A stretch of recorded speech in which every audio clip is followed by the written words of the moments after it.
Xbox Series S price and launch date revealed, Breath of the Wild prequel announced, but sadly we're gonna have to wait some time for news on the sequel. I'm Lucy and these are the biggest gaming news stories for Tuesday, September 8th.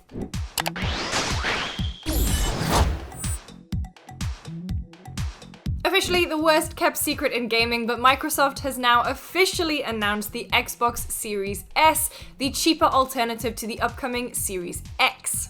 It is the smallest Xbox ever and costs $299, that's £250, and it's out on November 10th. It has a minimalist design and no disk drive and has sparked 1,000 memes already. That price for a next-gen console is wild.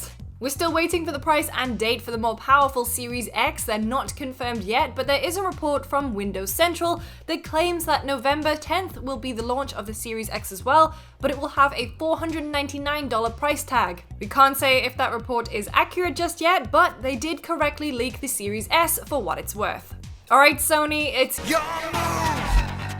And speaking of November, God, is that gonna be one hell of a busy month. Because we'll also have Hyrule Warriors Age of Calamity.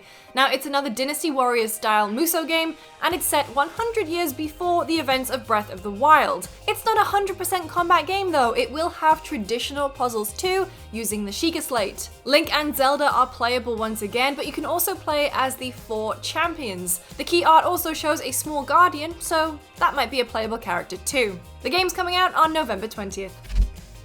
That's not all the Zelda news for today, but this one is more of a please manage your expectations story. On top of today's Age of Calamity announcement, Zelda producer Eiji Aonuma asked fans to wait a bit longer for Breath of the Wild 2 news. Regarding the sequel, in order to make the vast world you enjoyed exploring in the original game even more impressive, the team is working hard on its development, so you'll have to wait a bit longer before we can provide more updates. We haven't seen any more of the game since the 2019 reveal trailer, with Link and Zelda exploring a cave where Dry Ganon is hanging out. What would you like to see from a Breath of the Wild sequel? Are you going to get the Series S or are you going to hold out for the Series X? Let me know in the comments below or come find me on Twitter, I'm at LucyJamesGames, and I think I'm going to wait for the Series X, although you really can't sniff at that $300 price tag. I'll see you next time.